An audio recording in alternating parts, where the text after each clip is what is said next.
Rice has just set a Super Bowl record with 12 catches. He's in motion. Montana. Touchdown, John Taylor. You're tuned into Niner Faithful Radio, the show hosted for the faithful, by the faithful.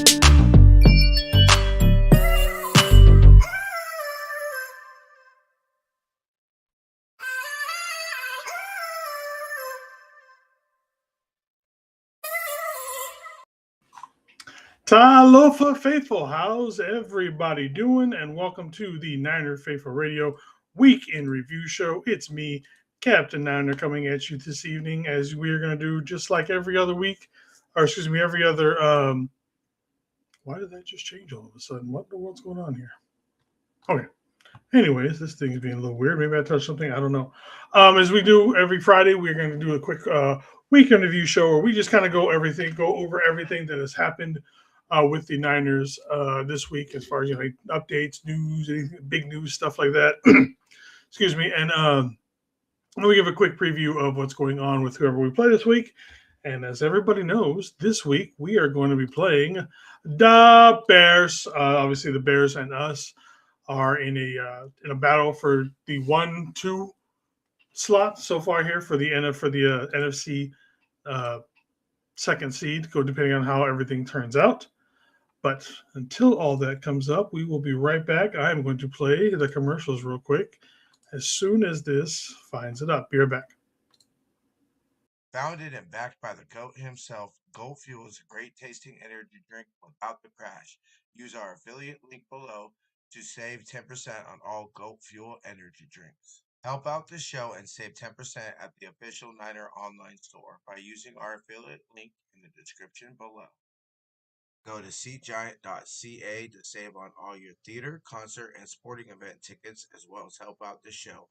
The website again, seatgiant.ca, promo code ninerfaithfulradio. Follow us on social media at ninerfaithfulradio on Facebook, Instagram, Tumblr, and TikTok, and at ninerfaithfulr on X. All right, everybody. Like I said, please use those links. It gives us money, lets us do these things, and hopefully one day we can actually do more than what we're able to do now because we make more money. All right, so let's go ahead and get into everything. Let's see. Let me pull this up. Obviously, it is bear hunting season. Both teams are 11-4 right now. Actually, let's just go ahead and pull it up. Right now, the Bears sit as far as the NFC race, the Bears sit at number 2. Well, might as well start at the top. Number 1 is Seattle. Obviously, that's, with them. So they also, I know everybody talks about us controlling our own destiny, but they also control their own destiny, as in, they beat us, and the Panthers this weekend, they also go on as the number 1 seed and get that bye. So we got the Bears at number 2. Number 3 right now would be Philadelphia, and then number 4 would be Carolina. I was mistaken when I put something out earlier this week, and then I put out that no matter what, that this is the actual seeds. I was wrong on that. I thought that no matter what, Carolina was in, but apparently Carolina and Tampa Bay could still flip out, but I don't believe they are going to be. Either one of them is going to jump over the 4 seed. So again, that's my bad on that one. So as things sit right now, which again, we've only got 2 weeks left in the NFL season. It has been a hell of a long time, hasn't it? Seattle will stay home. They will get with that number 1 bye. The second seed Chicago will be facing Green Bay for the 3rd time this year, because obviously that is an inter-division rival. The 3rd seed Philadelphia, they will be hosting the Los Angeles Rams. And then with the 4th seed, we would be going to Carolina. And honestly, I like any of these the bottom 2 matchups. We'll see how things go when it comes to the Bears. Excuse me. But going to Philadelphia and or going back to Carolina again this year, I'm good with both. That said, we also control our destiny. It's kind of funny how the 1st and 5th seed kind of have to, like, no matter what Chicago does, they don't control their own destiny. No matter what Philadelphia, the Rams, or anybody else does, the only two teams that control their destiny right now, as far as getting that one seed, it's going to be us and the Seahawks. Either team wins out. There's a couple of things here. If we end up with the same record, I do believe Seattle wins out on that one because of like some point differentials and stuff like that. But so they've got tiebreakers on us. But otherwise, we just have to beat them. We just have to beat the Bears and them. But pretty much that's it, and we're going. All right. Oop, that is the wrong button I just pushed on that one. Let me go over here. All right, talking about from the big stories from the week. Obviously, we are playoff bound. Thank you for us beating the Colts that put us in there. We also let in like 4 teams. We let in like the Steelers, the Colts, and somebody else all at the same time. So again, we are going to the playoffs no matter what. It could be a crazy, crazy situation. If we end up getting for the first seed and we go all the way to the Super Bowl, that means we do not leave our home stadium at all. No one has to go. We don't have to spend time in a hotel. We're not jumping around from stadium to stadium, flying between between games. When it comes to just the regular playoffs or anything like that, we are at home. Obviously, with the Super Bowl being home as well. That's, like I said, we're home, and that's going to be kind of a huge thing coming up later. Especially, like I say, you get later into the year, and you have things like like with the playoff, or if you're going to the Super Bowl. Instead of spending a week or almost 2 weeks in a hotel or anything like that, you're spending it at home. That's got to be much more comfortable on the guys. I'm curious, though, because you do want to get away from distractions and all that kind of stuff. Would like the final 3 days, like say the Thursday, Friday, Saturday before the game, would we get away? Would we get to put the guys up in a hotel just to put all the family stuff behind them? Like, you've been home the whole time. You are comfortable. But would they call on something like that just to get them to focus on that, or would be home being just relaxing them more? I'm kind of curious how that would go and what everybody else thinks about that. Okay, and then as far as the injury report, which we will get to here in just a second, as you can see on there, it says I'm tired, so I'm kind of blowing through this a little fast tonight. But then again, I always do when I do solo shows. There's been a lot of them lately. Both Ricky Pearsall and George Kittle are questionable to return. Right now, it looks like Ricky was a full participant and everything, so he's working his way to returning this Sunday night against the Bears. And so far, George has not practiced. Don't expect George to practice, throughout the weekend and walk through or anything like that. Like me and a bunch of other people have been saying, it's going to come down to a pain management issue with Kittle and his mid to lower ankle sprain.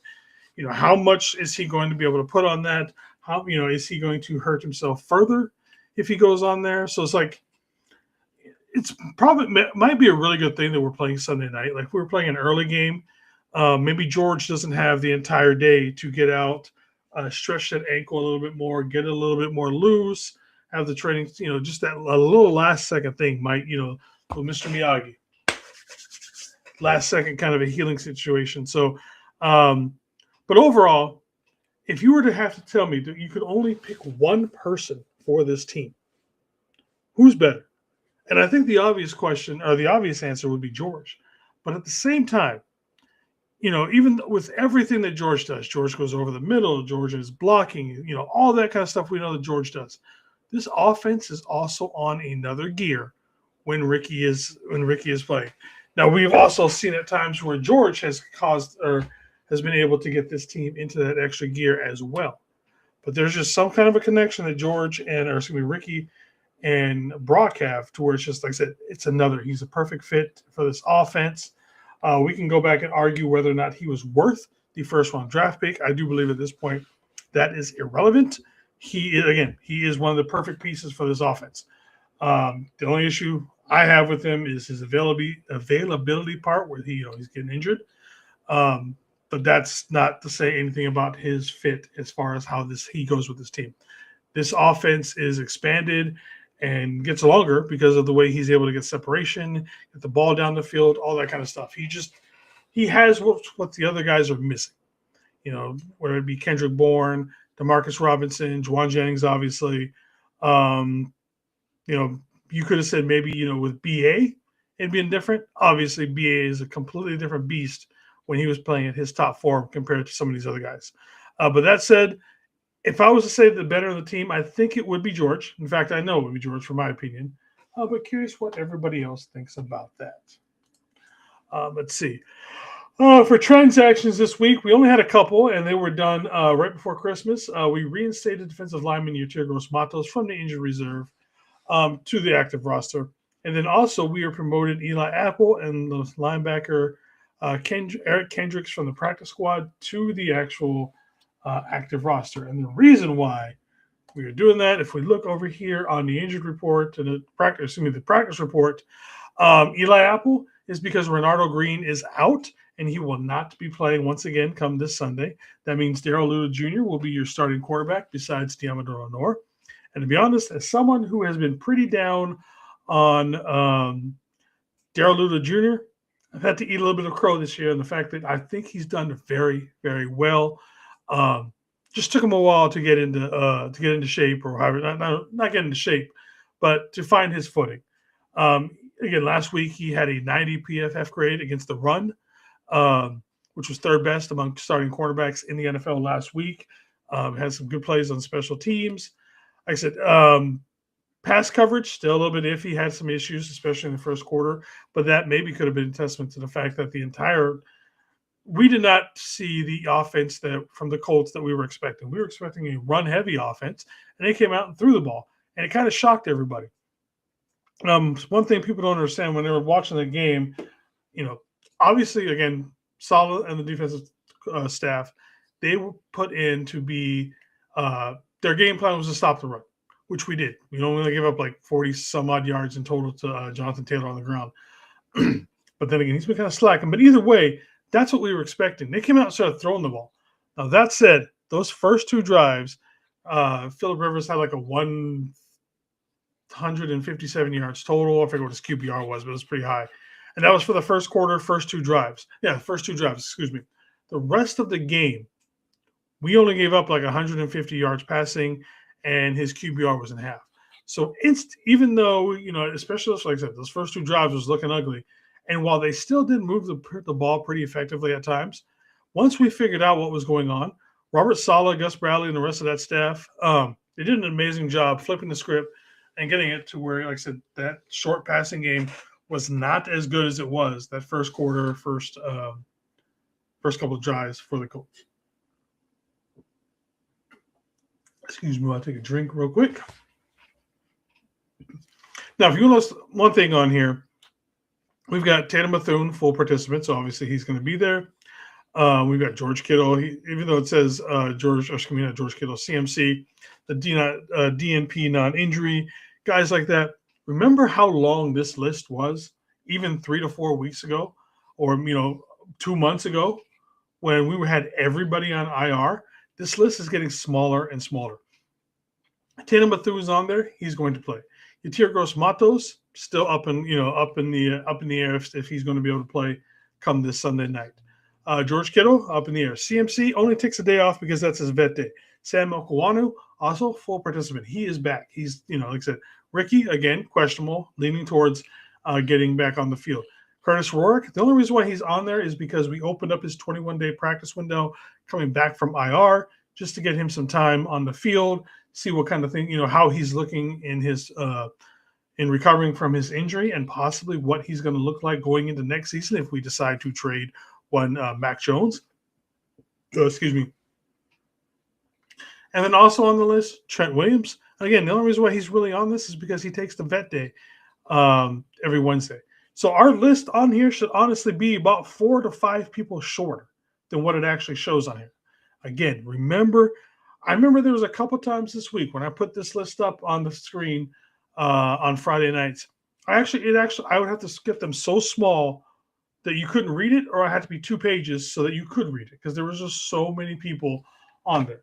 And now you look at someone like the Bears. Look at the Bears compared to us. This is what ours was looking like for the first, almost 3 quarters of the season. This is how many people that we were used to seeing on the list. And ours is so much smaller than that. Obviously, so what they've got going on is Right now, I do know that Romeo Odunze is completely out. That he has been ruled out.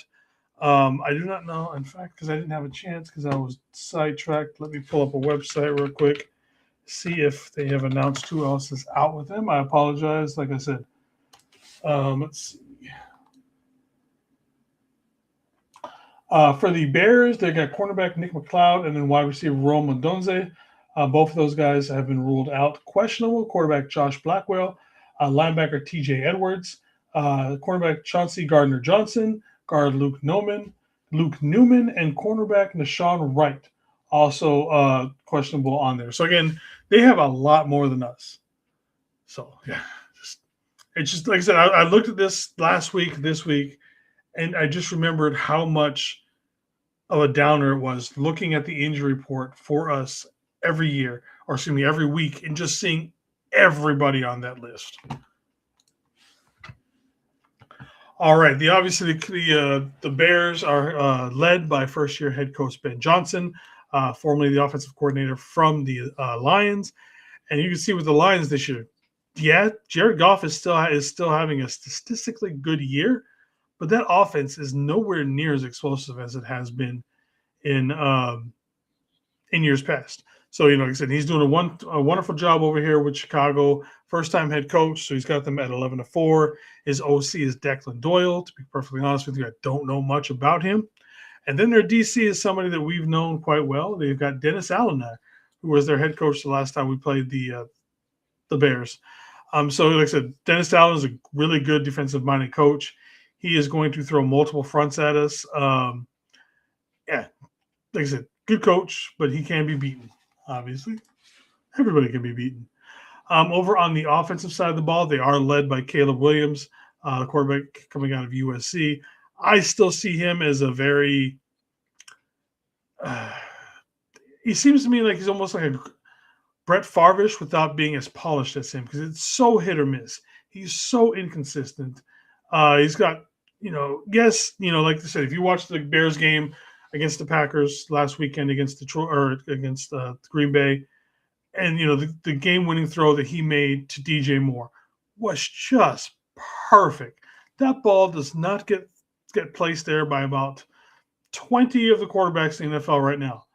Can he do that on a consistent basis? No. There's numerous plays right before that where it's like, dude, what in the world are you doing? Also, obviously, DJ Moore up there he is their number one receiver. I've always liked DJ Moore as a wide receiver. Obviously, you saw that Rome Odunze is out for this